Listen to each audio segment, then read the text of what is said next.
I'm black and Jewish. You're white and Jewish. You're European. You're of European Jewish ancestry. I'm African Jewish ancestry. No more claim to Israel than I have because there's no Jewish race. Okay, let me continue. In the year 1918, Dr. Yosef A.A. Ben-Jochannan, lovingly referred to as Dr. Ben, was born in the historical city of Gondar, Ethiopia. His birth was to parents Kristan Ben-Jochannan, a professional in law and diplomacy, and Tulia Mata, a Puerto Rican native, and a dedicated homemaker and midwife. Both his parents were followers of the Jewish religion. His father was part of the Falasha, or Beta Israel, while his mother hailed from the lineage of Spanish Sephardic Jews. Their paths crossed in the vibrant city of Madrid, Spain, where Tulia was a college student and Kristan was serving as a diplomatic attaché of his country of birth, Ethiopia. After their marriage, they made a journey from Spain to Ethiopia, where their son Yosef came into the world. Our master teachers are not known to a greater part of our community. These eminent persons have contributed immensely to Black scholarship and laid the groundwork for our emancipation from the psychological chains of slavery. We recommend clicking the subscribe button and activating notifications if you believe in our quest to expose authentic Black African history. In the early years of his life, Dr. Ben spent his time in Ethiopia, eventually relocating to the Americas. To place the reason for his relocation from Ethiopia to the Americas in proper context, we will need to understand the political climate in Ethiopia during the 1920s.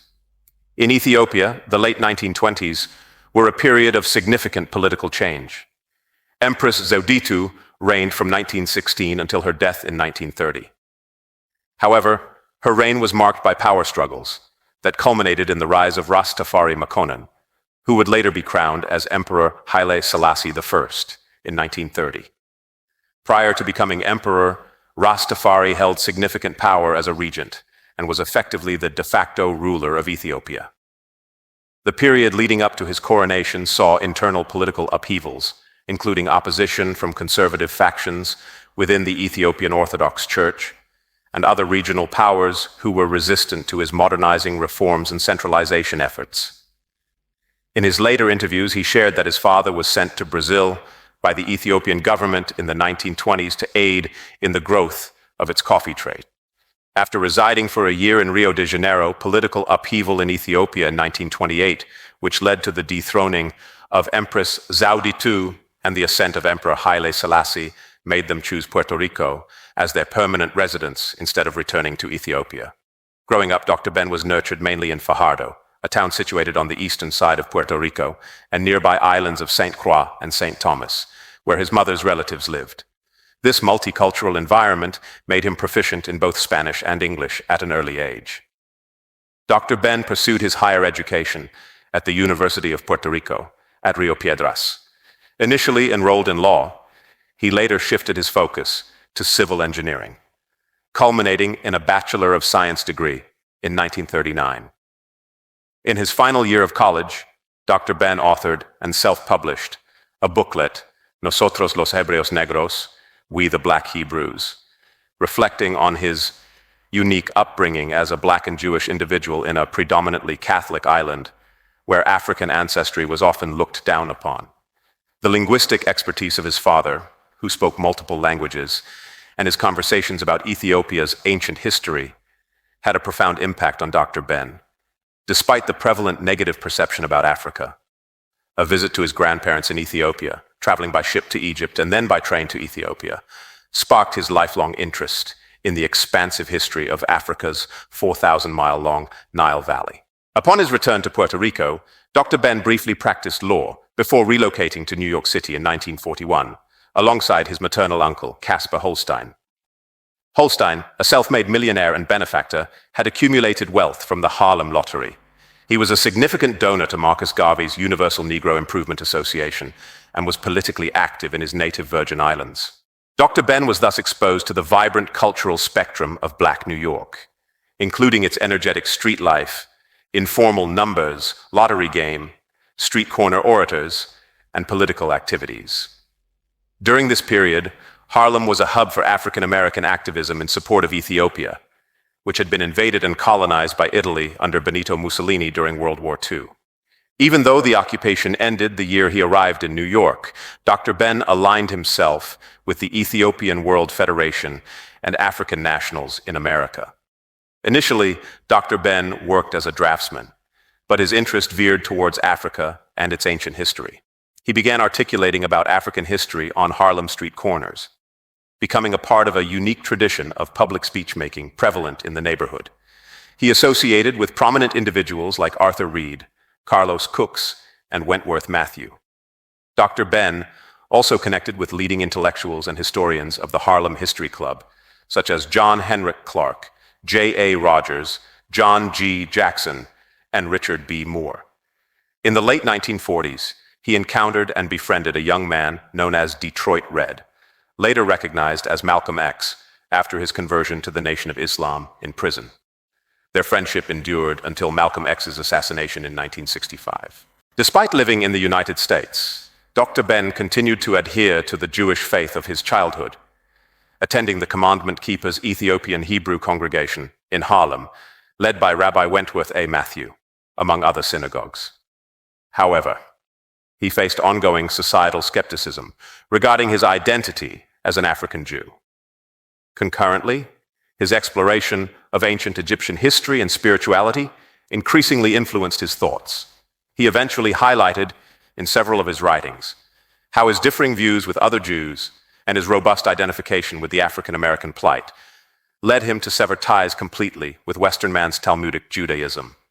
In the 1950s, Dr. Ben engaged as a researcher for UNESCO and served the Zanzibar mission to the United Nations until Zanzibar's 1961 amalgamation with Tanganyika to form Tanzania. He subsequently embarked on a teaching career in New York as an adjunct professor, primarily delivering lectures on African history at institutions like Marymount College at Tarrytown and Columbia Teachers College. In 1957, keen to validate his assertions about the ancient black civilization's remnants like Abu Simbel, the Temple of Isis at Philae Island, and the royal tombs of the Valley of the Kings, Dr. Ben orchestrated a journey to Egypt for 9 African American educators. This expedition marked the beginning of numerous such educational travels to Egypt, Sudan, and Ethiopia over the next 4 decades, impacting thousands of African Americans. Besides advancing his studies and writings, these journeys became a significant aspect of his educational and contributory legacy. In 1960, Dr. Ben self-released his first U.S. publication, Black Man of the Nile. The following year, he tied the knot with Gertrude England from St. Croix, with whom he raised 12 biological and 6 adopted children. With over 50 return trips to the Nile Valley, Dr. Ben's monumental works self-published 42 books spotlighting African prehistory and the civilizations of Egypt, Sudan, and Ethiopia, asserting the African origin of ancient Egyptian civilization. Dr. Ben's determined critique of African history portrayal in American educational and cultural institutions continued, underlining his commitment to disseminating knowledge about Africa's rich historical heritage. In the late 1960s, he contributed to African history textbooks, such as Southern Lands, during his brief tenure with the New York publishing firm W.H. Sadleir. In 1973, Dr. Ben began a tenure as an adjunct professor of history and Egyptology at the Africana Research Center at Cornell University, where his long-standing friend and colleague, John Henrik Clark, also taught. For 15 years, he shared his extensive knowledge at the institution. Concurrently, he was a visiting lecturer at the Faculty of Languages at Al-Azhar University in Cairo, Egypt. In 1979, his lectures took him to Papua New Guinea in the South Pacific, where he discussed the native population's African roots. As a lecturer, both nationally and internationally, Dr. Ben's presence was actively sought on college campuses. His direct, polemical style, coupled with his wit, made his lectures highly popular. He became a focal point in a 1993 national debate about Afrocentrism in academia, when Mary Lefkowitz, a classics professor from Wellesley, highlighted him in a Wall Street Journal editorial. Beyond his academic achievements, Dr. Ben was a dedicated bibliophile, amassing a substantial personal library exceeding 15,000 books, focused on African and African American history. His reputation in the academic world might be prominent, but outside it, particularly among many African American individuals, his standing is notably high. In his compelling lecture, "Why Do You Believe in God?" Ben-Jochannan boldly voiced his skepticism towards the existence of God. He emphatically contested the narratives and figures rooted in Judeo-Christian Islamic traditions, such as Adam and Eve, proposing that they were derived from African and Asian mythologies. He further expounded his perspective with a candid observation about the unchanging plight of the black man in America, despite the continuous prayers to religious figures like Jesus Christ, Muhammad, and Moses. Ben-Jochannan's words resonate with the frustration and longing for freedom and change. "I say the black man has called upon Jesus Christ for so many years here in America, and now he starts calling on Muhammad, and there are many who are calling on Moses. And at no time within this period has the black man's situation changed, nor has the black man any freedom." He concluded with the poignant suggestion that perhaps these calls for help and freedom have gone unheard, indicating a profound disinterest from these religious figures in the suffering and oppression faced by the greater black community, both on the African continent and the Western Hemisphere.